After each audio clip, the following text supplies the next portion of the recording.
that during this period, we call it laying foundations. You have to prepare yourself for higher level of refinement.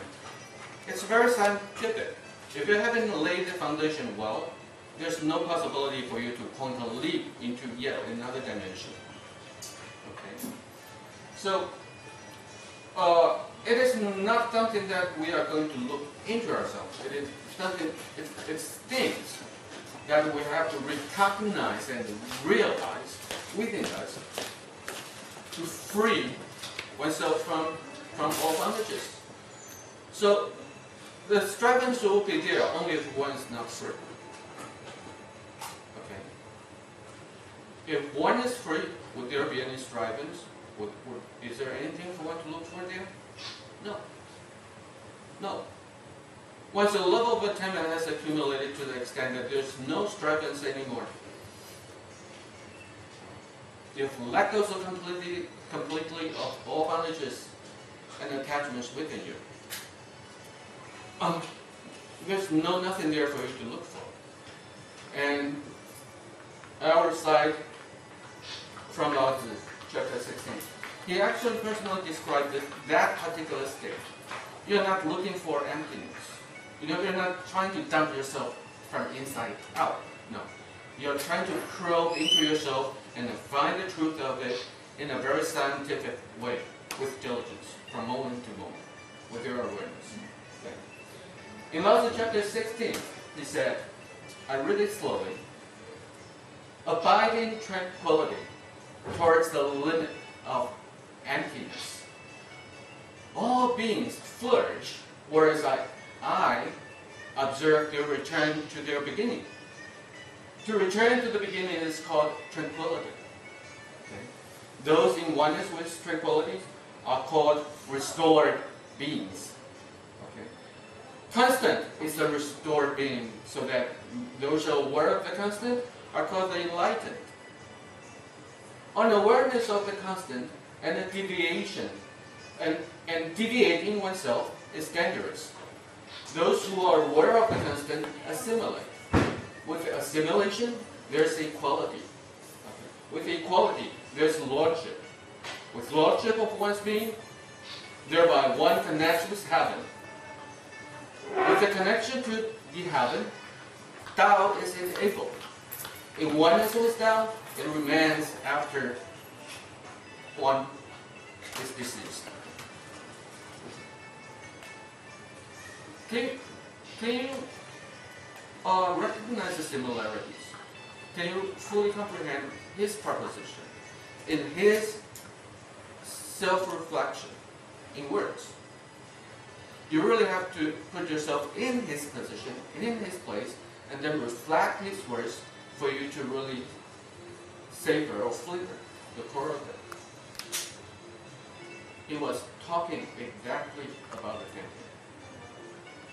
It's about you, it's about me, it's about everybody, it's about every living being with sentient capacity. So it's not something that you're looking for inside of you. Right? It is to really understand what we are, what I am, before you can fully comprehend and recognize who you are. Okay, up to the above section, more to do with philosophical basic introductions. From this section down, it will be more pragmatic. Okay, it has everything to do with methodology of Kung Fu. First, I come up with the rooting theory. What is rooting? What exactly is rooting? Rooting, literally in Chinese, its meaning is to validate the connection in between the sky and the earth within oneself. The rooting structure said, okay, I weigh 75 kilograms. So when I'm alive, when I come alive, every day, I carry those weights in me from moment to moment. There's no separation in oneness. But think, if you weigh 75 kilograms, where does the weight go? Do you feel that? Do you feel in a sense you carry your weight with you every day, every moment? No. Why is that? If you stand on top of the scale, you see the numbers come. now, I weigh 75. If I need more, if I need more, I weigh 76. Alright? The scale is telling you that there's something in you. Heavy, going downwards. And you don't sense it? How could that be? Simply because we have been so very used to it. We took it for granted over the years. Since the moment we were born, we never bothered with that. It's just my body. Weight, yeah, everybody has weight. But are you aware that we carry our weight with you? Okay. The rooting structure is what is there for you to connect. What is above you is the sky. What is beneath you is the earth. You are right in the center, a part of it. Right? As the Lord of your being. So your weight goes down in accord with what we call the law of gravity. Very scientific, isn't it? The scales tells you exactly how much you weigh, right? Through the work of gravity. Right? The weight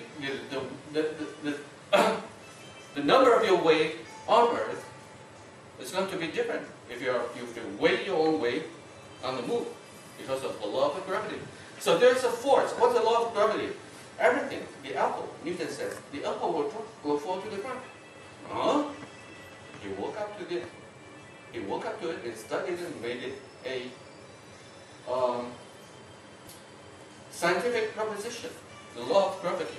Now, the Kung Fu way is that you have to find in you your way. You have to sense your way. Cultivate the sense of your way and to go with it. How to go with it? The apple will go down, it will fall to the ground, so your weight will fall to the ground as well. But it's not you falling down. When you're standing, your weight goes down. You have to sense it and let your weight go down. And in that case, how come that if your weight is going down, how can you stand in erection? Stand up in erect. There's yet another force working in you, and we have no idea of. That is counter-gravity. Right? Whereas there's yin, there's yin yang. With there's gravity, there's something working against it to enable you to stand up. In any posture you like. Okay? So there are two forces working in you. One is gravity, one is counter-gravity. You have to find in you those two laws. Right? I'm not sure as to how much Michael has talked to you about this, but did he mention to you the leading nullification momentum? Right? No? Not yet? Okay. What? Okay, balanced. That's right. Okay. Central equilibrium. That's right. It's okay. Okay, there are two forces working in you. If you can sense them, and you can feel them, and if you can discover your mechanism in you, okay, they work wonders. They have been part of your capacities that you were never aware of, and you call it the latent capacities. It's not latent there, it's there every moment, just that you're not aware of it. Now, the question of you is your mental you, it's your ego. Okay, it's of your mind. So, the only way possible to identify those two forces in you is through your mind. You have to really probe for it. But I don't feel it, I don't sense it. Then how can I possibly discover it and to make any use of it? Through feeding. You need a partner to feed you, to give you a bit of force so that you can sense the flow of energies in you, in between the earth and the opponent. If there is an opponent, then the correlation is in between the sky, the earth, and you. Same proposition. Just that if you're there or not, in your hands, at your discretion. So, to cultivate, it's about the routine drill is a way to cultivate one's level of awareness within yourself, right? And the functionality of it is to free oneself from the dominance of physical bondages from within. Okay, and to do it or not, it remains at your discretion. But it's about freedom. Routine has everything to do about freedom. It's about mind over matter. And it will, the more routine drill, if you do it correctly, it will allow the manifestation of chi pathways within you. Okay? Through cultivated or enhanced level of awareness. The more relaxed you become, the more room for energy flows within you, the less the density of air inside, the more the tranquility will manifest by itself, the more easier and more clearer you'll be able to sense your own energies. And to sense the energies inside of you, together, you feel them and assimilate with it throughout your bodies. You know its pathways. Okay. Once the pathways are opened, you get more freedom for your internal energy circulations in you at your discretion. The more the circulation of energy, internal energies in you, the healthier you become. As simple as that. So remember why I told you all that one of the byproducts of Chinese Kung Fu is longevity. Because of your internal energy pathways has been opened up, and you simply live healthier, less potential for any illness. Right? Blocked qi flow in you induces sickness, illness, or dysfunctionality as part of your body. Okay? But enhanced flow of qi energy within you in a resistance-free way simply keeps you away from illness. Okay, so this process, in Chinese we also have another saying, especially in Qi or Da-Zhen system, they call it Huan Di, swapping force. What force is there for to swap off? They said to swap your redundant muscular force with the force you carry with you even before you were born. All right. From this to fully relaxed, yet powerful. Okay. So you get, well, for any of you who has laid hand or practice with Magad, I think, hope that you might be able to understand and comprehend what I'm trying to say here. Okay. Rooting is a very, very important technique you have to master. If you do not have routines, no Kung Fu. It doesn't matter whether you're doing Tai Chi, praying mantis, or whatever school you're in. If you don't have routines, sorry, no Kung Fu. Okay. So leading nullification momentum I just mentioned that when the gravity, the law of gravity together with the weight goes down into the ground in a very specific way, there are certain pathways for it. Going down to the ground, and you simply have to let go of it and it drops. The more relaxed you become, the more of your weight would fall into the ground. Then counter-gravity has everything to do with your mental power. It has everything to do with the dimension of your mind. If you just lead up your mind, relax yet straighten your spine, and go against the pathway of your weight down, and you pull it up like that of a puppet. There's a line pulling up the puppet, and then structure, relaxed. Okay. So relaxation is about the validation of connection. Okay, the connection of the line and the falling down of your weight, so that you carry less weight in you. The less the weight you carry in you, the less the energy is going to be. It is necessary, right, for you to live. Okay, this is the theory. And released physical bondage is conducive to the connection. It's conducive to the connection validation with it. Connection validation. This is a concept difficult to explain. All right, you just heard of it. You just hear it, and when the time is right, I'm more than willing to share with you. So enhance degree of freedom of mind over your body. The more relaxed you become, the more the room for your mind over your body, and the freer of your mind over your body within. Okay, so after you have established yourself a good routine skill and structure, then when you start to push hands, or do any exercises, your sensibility will become very, very clear to you, right? Through your mind. The more you sense it, the more it will respond to you.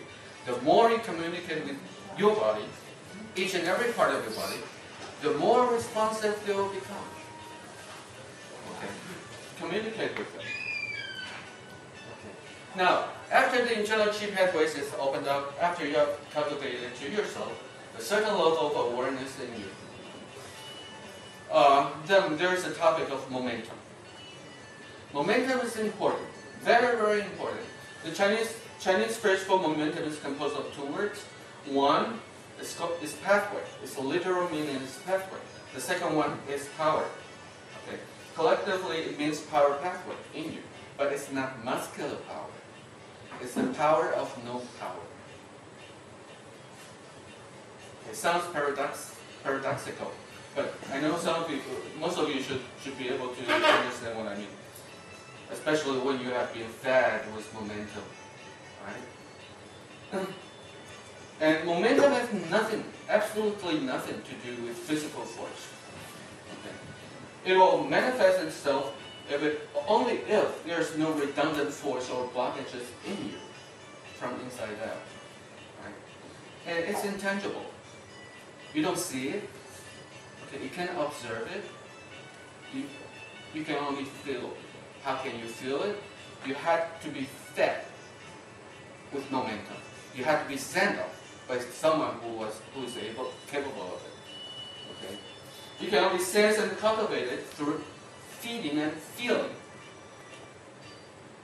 Okay? So the more you practice, the more you feel of it, the more you sense it, the more the potential and possibility for you to find it in you. Okay? And the capacity of momentum, it's more or less as a manifestation of your mind's sovereignty in you. You got to free your mind over your body. And from then on, until after you take part of, you are able of momentum conductions, momentum initiation or dissolvements. And then, only after that will you then be called, you are really the one in control, instead of being controlled in between your body and mind. And you know what? The more I get into this myself, I found that it has everything to do with the emergence of consciousness. There's the topic of awareness, there's the topic of consciousness. What's the difference? Now, okay, I'll give you an analogy. I try my best. Now, I believe that everybody has watched a movie before. Right? For movies, there's a screen, there must be a screen, and projections. The projections on the screens for the audience to take part in the story. Okay? So, what is awareness? The awareness in you is like that of, you are the audience watching the movie and take part of the pictures reflected from the screen. Right? You take part of the story, the act of taking part of the voluntary part taken in the story, when you're watching and involve yourself with it, your emotion goes with it, okay? And then when the movie comes to the end, a blank screen again, okay? Thank you very much. Sayonara, goodbye. Where's the movie? It only exists in the form of memories in your mind. Only if you can remember. Okay. So that's awareness. You see something, you sense something, you take part of it. But what is consciousness? The movie screen. It's a movie screen. No involvement, no color. It's all up to you. Now, what movie you would like to see or to watch in you. Okay. Consciousness is like that. But the funny thing is about consciousness is that everybody has it. Without consciousness, there's no possibility for awareness or what we call body-mind state. There could even be no life. Right? Did I tell you the metaphor of the policies of enlightenment? not yet. Come back. I'll come to that later. So, I will quote was one of the statements from one of the grandmasters from Xingyi lineage, Master Guo Yunshen.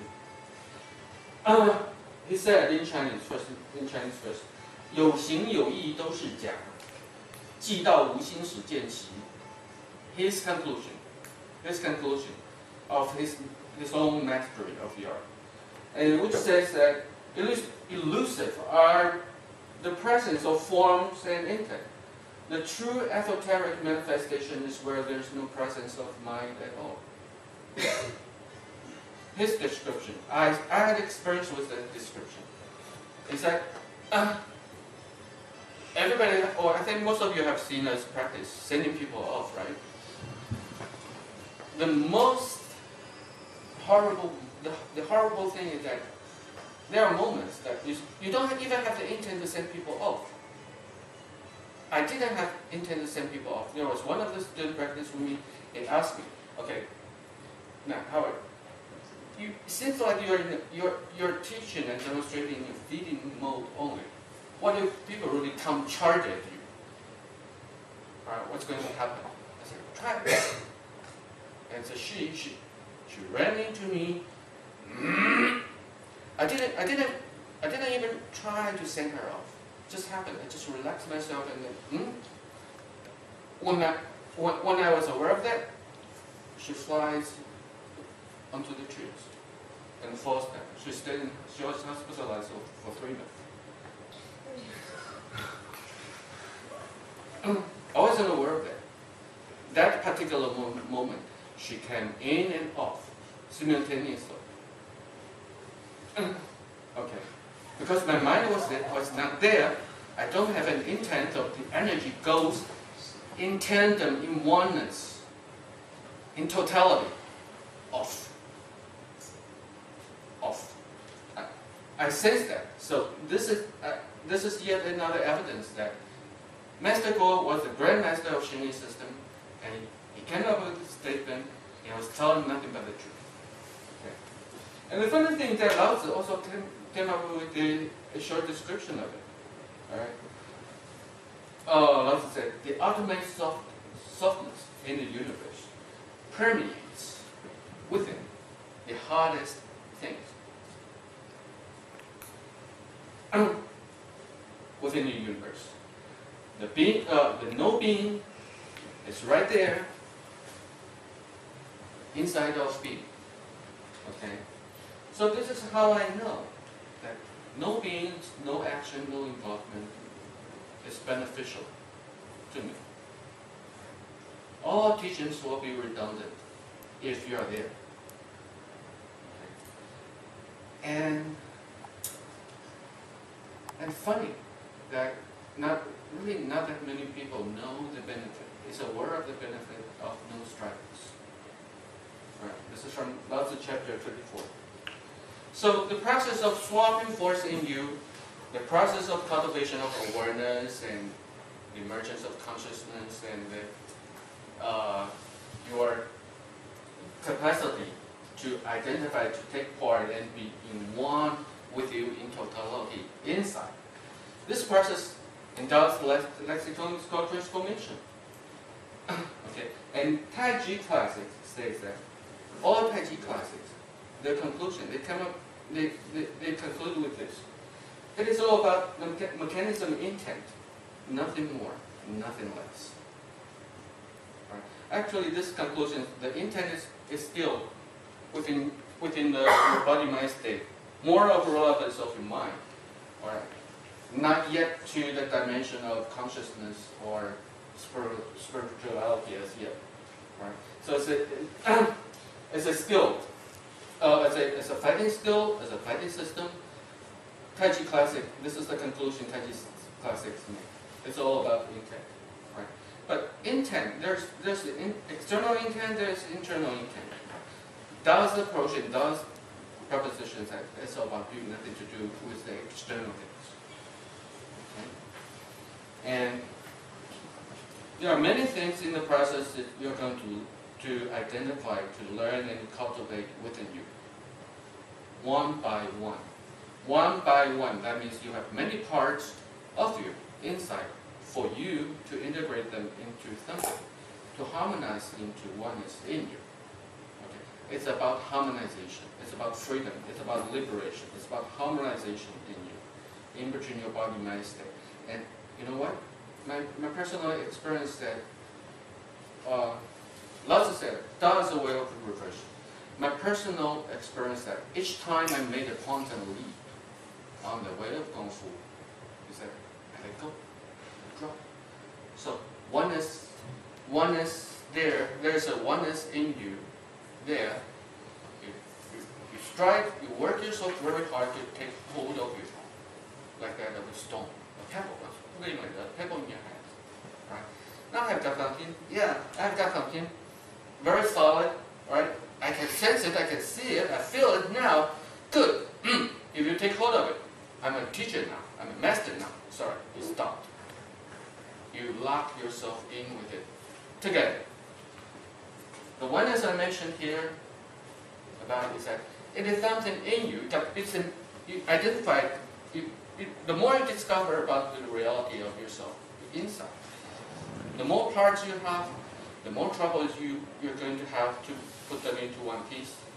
All right, you came up with an art piece, specifically, uniquely your own. Would you smash it? So very precious. It took me 30 years to here. It took me 50 years to come up with this. Would you smash it? Would you? Smash it. The way of Kung Fu, my personal experience that once you take hold of the pebble, okay, and now I see that, let go. Let go. The more you let go, the sooner you let go of it, the sooner you will fly. Up another let go. Into another dimension. It simply goes against human nature. And you know what? We are talking about the fallacy of human nature. Isn't it? So, this is the Tai Chi emblem we are also very familiar with. Alright, so I have to introduce about this. Chen Bo, he was from the year 871 to 989. He was a Taoist. He was founder of Zhuo Shu, classic Chinese astrology school. He was author of Mind Manifestation Theory. And it's funny, Mind Manifestation Theory. And he was also the author of Tai Chi Theory, the founder of Hua School, Huashan Pai, Huashan Mountain, Huashan School swordsmanship. Right? And he was very well known for his meditation approach. That's hibernation. Okay, for your understanding, this is his Tai Chi graph. Very, very different. Very, very different. But it contains everything I've told you so far and yet more. Okay? It doesn't really look Tai Chi to you, right? But this is his first proposition. Okay. So the middle way, not more, not less. See, it doesn't really matter. The middle way proposed by Confucius has everything to do with your mental projections. I will put it this way. Confucius' teachings is more like modern sociology. Right?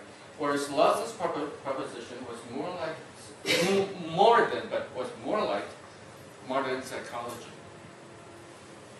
Okay. So the middle way I'm introducing you to now is everything to do in you, nothing to do with society or anything to do with the others. It's something in you. When you try to explore more and try to find more about you, inside of yourself, inside of your body, mind state, abide by the middle way.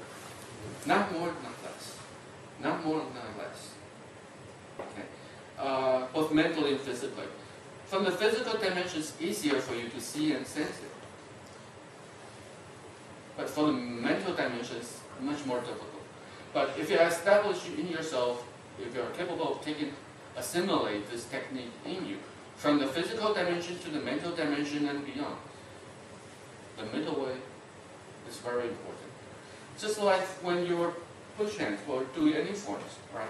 You do not push more. You do not let go. Just right. Just right. What is just right? What's clear for just right? The middle way. Just right. Not more, not less. Okay. More force, you're pushing against them.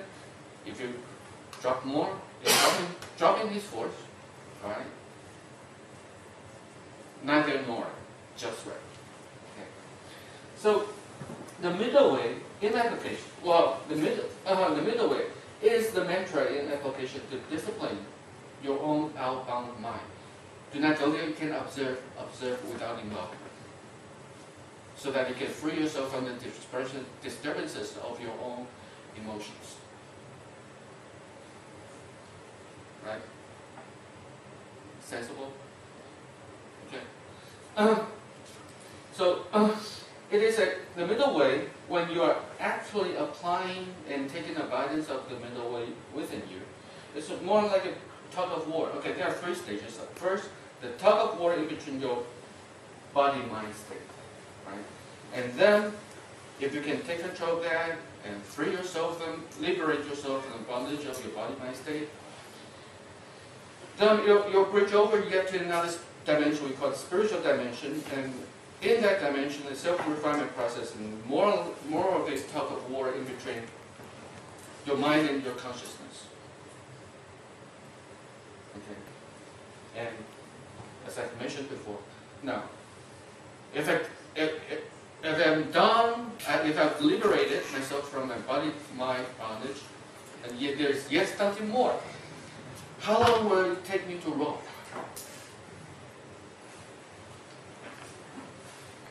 Good question, right? Good question, right? So, now I'm telling you that freedom is where there's no abidance necessary. Total freedom. And a good analogy in martial arts is that there's no bondage of forms. Everything happens at the flick of your intent in you, and people fly off. And people will fly off even before you activate your own intent. I want you to go there. How come you fly there? Come back or try again. Nothing to do with that. There's no mind. I couldn't do it successfully 100 times, but out of 500 times I could do it. I sense it. I sense it a couple of times only. No intent, and people fly off. It's nothing to do with winning or losing. Just that particular moment, I sense nothing, the other people sense nothing, and just he or she flies off. Or if ever you got the opportunity to push hands with my father and being sent off, no redundant force. You know what's the difference between what's the right approach and wrong approach? If you carry with yourself a contentious mind and do conduct push hands, and if you send people off, if you use force, you send people off, people would be off, painful, uncomfortable, right? But if you're doing the right approach, people will be off and smile at you.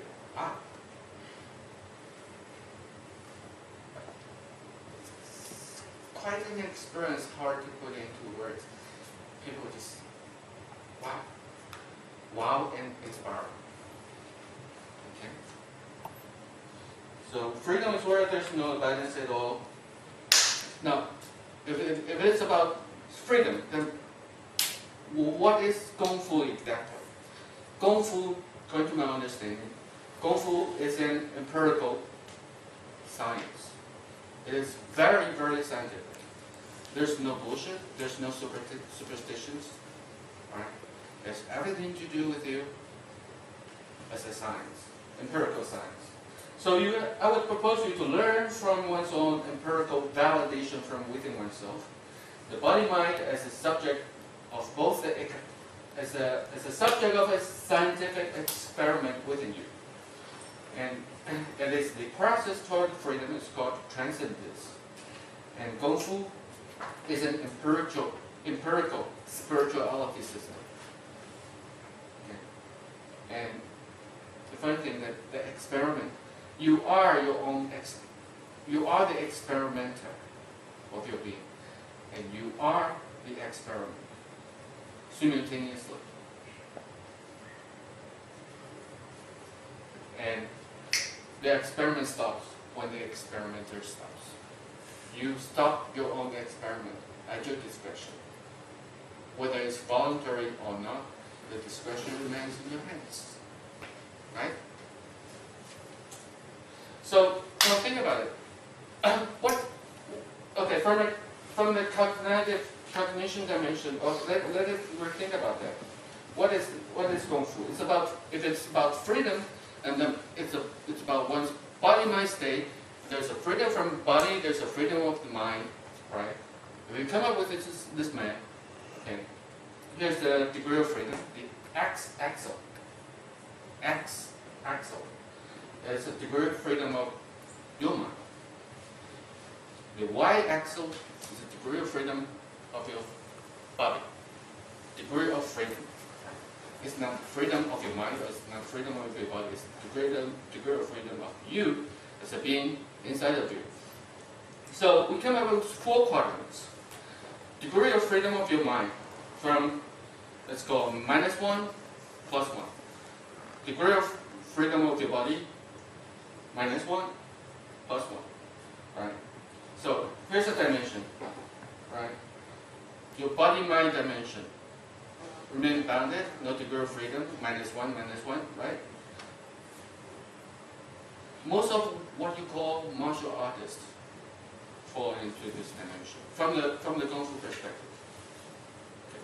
No degree of freedom from the body, no degree of freedom from the mind. All right. And if we got a bit more degree of freedom over the body, right? We call them masters, 师傅, teachers. Right? They come up to this dimension, but no degree of freedom of your mind. Right? What if there's no degree of freedom, no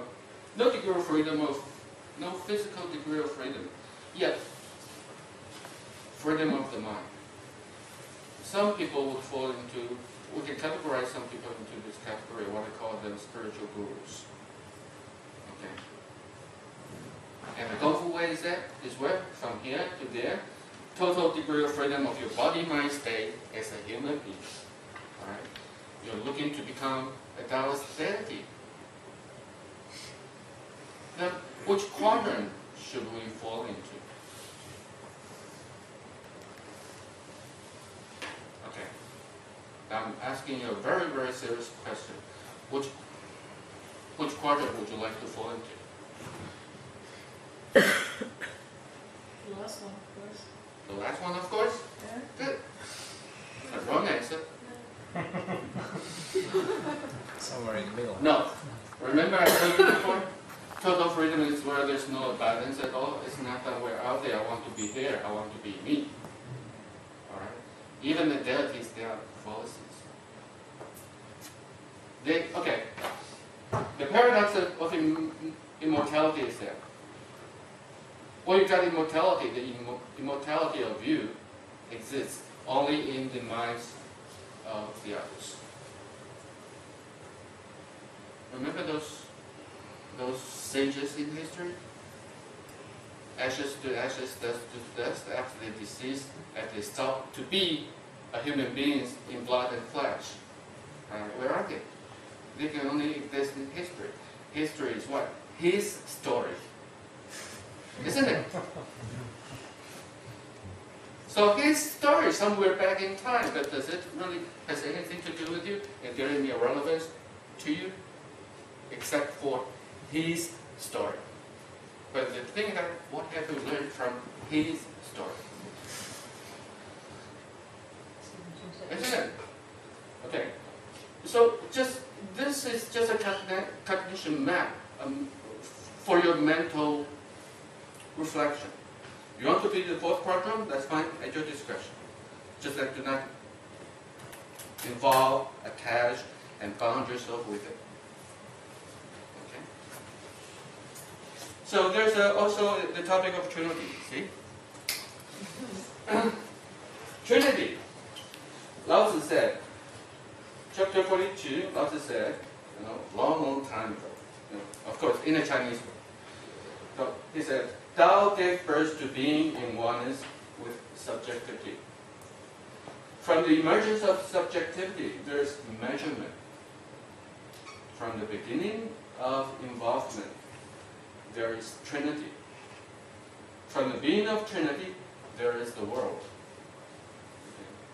All beings carry the yin while it's holding the yang, harmonized with qi. Okay, the notion of Trinity is not that serious, but it is very serious if you really want to probe into you. Okay. In Chinese, he said, 道生一，一生二，二生三，三生万物。Right? Tao gives birth to one, one gives birth to two, two gives birth to three. From three on, there's the world. What is he talking about? Where there's one, there's subjectivity. Okay. With the subjectivity, without involvement, there's oneness. Only one, no two. No perceptions, no projections, no communication from inside or outside, just oneness. Okay. Now, if you're facing something, if we come into being with oneness, right? From the emergence of subjectivity, there's measurement. What is measurement? Everything on earth, from moment to moment, where it's positive, there's negative. Where it's beauty, there's opposite. There's right and there's wrong. We live in a dualistic world, isn't it? Right? That's where the Buddhism's proposition comes up. The law of cause and effect. Karma comes into play. Right? Dualism. Okay? Now, for any decisions you make, for any identification you voluntarily or involuntarily project your mind out there, anywhere, you got two options. Is it good or not good? You have to make your own decision, right? Once you have decided on that with your own involvement, there's one yes and no, right or wrong. Once you identify yourself with that, who made the decision anyway? Voluntarily or involuntarily. If it's voluntary involvement, okay. You make the decision to go for the beauty. Alright. Out of the two, you pick the one. Together, they're the three. You understand what I'm talking about? So that's why Lao Tzu said, Tao gave birth to one, oneness, there's subjectivity. And from subjectivity, there's measurement. Yes or right, yes or no, right or wrong. If you involve yourself there, then and there, together, the three of you become in oneness. And then life goes on, things happen. The law of karma comes in, succumb yourself to the dominance and regulation of the law of cause and effect. Alright? Doesn't really matter if you're happy with it or not, you're there. You're there. And what is awakening? Awaken yourself from the reality of it. And you know what is realization? It's realization. It's not you. Okay. So Lao Tzu said, what is the state like? Emptiness and beyond emptiness. What is the state of consciousness like? He said, this is not, it's like the valley spirit. This is not, it's the valley spirit, which is called the esoteric maternity. Gateway of the esoteric maternity is called the rooting of the sky and the earth, with subtlety as it exists. It goes not in activation. His Lao Tzu's self-reflection, his reflecting in him from the dimension of consciousness, not from his mental dimension. That's why he said very simple words, yet difficult to be comprehended by people, being dominated by their own mind. Right? There's no correspondence in between the mind dimension and the consciousness dimension. Yin and yang. The more dominated you are by your own mind dimension, the less the emergence of consciousness in you. The freer you are from the bondage of your mind dimension, the more the emergence of consciousness. And in between the dimension of the mind and the dimension of consciousness, the bridge over factor is called what? Awareness. Okay. Now the fallacy of enlightenment, awareness, all right, will come alive. We'll fight for freedom. We are revolutionists inside of your body, inside of your bodies, as for our own freedom, to regain our own sovereignties, to restore our own sovereignties inside. I want me to be the boss instead of being bounded by my body. Okay, we fight for freedom. But you know what? Enlightenment. The fallacy of enlightenment is that enlightenment is the beginning of the pilgrimage within oneself. It is the beginning. It's not the end. It's not the end of the old you. It's the beginning, the reverse of you, inside of you. It's not the purpose. It's not the destination. It's the beginning of a new journey to come alive again in us. Okay. And with the put it this way. Give you a metaphor. What is enlightenment? The policy of it is like this. Enlightenment is something about light, right? Just imagine that we're in a dark room. Totally dark. No windows, no doors, total darkness. You can't see. You cannot see, right? Because there's simply no light. And you have been used to it so very much that you don't feel any difference. And then someday, the wall cracks open. Okay, the window was open, right? And there's light coming in. Oh, something different. All right, we need to take a look out of the window. Wow, what a colorful world. Wow, beautiful. All right, and so very beautiful that you just stop your head, by the window, and because you're so very eager to look outside there. And then until somebody comes here, hey sir, be careful. You stop your head by the window frame. Window frame? Where is the window frame? I don't see any window frame. Okay? You are still being bounded by the frame without being aware of it. It is there, but you don't see it. If you want to see it, all you have to do is very simple. Take a step backwards. Pull your head back. Oh, now there comes the window. Your vision of the world out there are being framed by the window. Okay. So what is enlightenment? Enlightenment is about the sensing of your own bondages. And then just pull your head back, take a step back, and then walk through the door. You are in one with the world, and you are the world, isn't it? Okay. So, one of the fallacies of enlightenment is that you have to really, it's the abidance. It's the abidance. After you awake to a nightmare, you have to abide. You have to practice. It's the abidance. It's the actualization that makes the difference. It's not say, hey, wake up. Everybody has seen people having a nightmare. They're having a very difficult time, but they simply refuse to wake up. You really have to push in, try every way possible to wake them up. Okay, we're like that. But to wake up and to find more about you inside, you have to take abidance there. It doesn't really come freely to you. Even though you have it with you, you have to find it, right?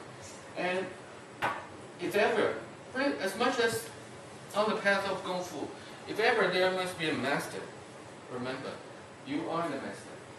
So please be the master of your being. Okay? And one of the similarities is that being the master of your being does a Kung Fu approach, Kung Fu as an empirical spirituality science, you have to conduct the experiment in you to be there. This is the Tao. This is the journey we have been talking about. Okay. And if ever someone gives you the map to the treasure island, you're so very excited about it, yet you do not really take on the journey and try to find it, right? Sorry, no good. No good. You're not going to find the treasure anyway. So it's more like it's an internal pilgrimage, and from the Heart Sutra, which is one of the representative sutra of the Mahayana Buddhist literature. The mantra, the conclusive mantra of the Heart Sutra says, Gate Gate Paragate, in Sanskrit. Gate Gate Paragate, Parasan Gate Bodhisattva. In English, the translation of the words, the wordings of the mantra is gone, gone, gone beyond. Go, go, go, go beyond. Okay? Go completely beyond. Praise to awakening. Behold the emergence of awakening. Sense any similarities? Similar, right? As much as on the path of Kung Fu, do not differentiate in between schools. Right? In the field of spirituality or religion, all religious teachings are actually talking about the same. If only you can free yourself from the bondage. They are talking about the same thing in different time, space, and culture, in different languages, yet the same thing. If ever there must be a truth, there should be only one truth. Okay, instead of millions of it, isn't it? So how can I ever buy an insurance on my internal journey? All right, the best insurance you can find for yourself is to find yourself a partner. All right, or even better, someone who has been there, or someone who is going ahead of you. In Chinese, we call 师父. 师父. 师父 is composed of two characters. One's the teacher, one's the father. Teacher will teach you something. He teaches the way to get to know more about yourself instead of the accumulation of knowledge or the specialization of the skill. And father, you learn so very much from him. You take abundance of his words, you validate his teachings in you to the extent that you become alive. Become alive in you. As if someone who gave you, who gave person, father, the role of the father. So the role of a shifu is both the teacher and the father together to guide you from any possible deviations on the way in life. Sorry, maybe I have been spending too much time, but we've been talking about the way. What is the way? William Shakespeare put it very good quote. He said, "To be or not to be, that is the question." 哎，你好，我想问一下，就是120有客人 Very true, right? 找衣服呢？ Fits perfectly, right? 啊，他现在在哪儿呢？ That is the question. At your discretion, from moment to moment. Okay. 哦，往南村来了。 To know is one 哎， thing. 好的，谢谢你啊。哎 To be capable of doing is quite enough. This is the knowing and actualization in oneness is the core proposition of the way of Kung Fu. Okay. So I think I'm afraid I've taken too much time. So I will come to the conclusion. It was one of my poems. All right, in Chinese it says, 亘古丹心天地间，多少青春，独少青春。天下社稷谁与论？成也梦魂，败也梦魂。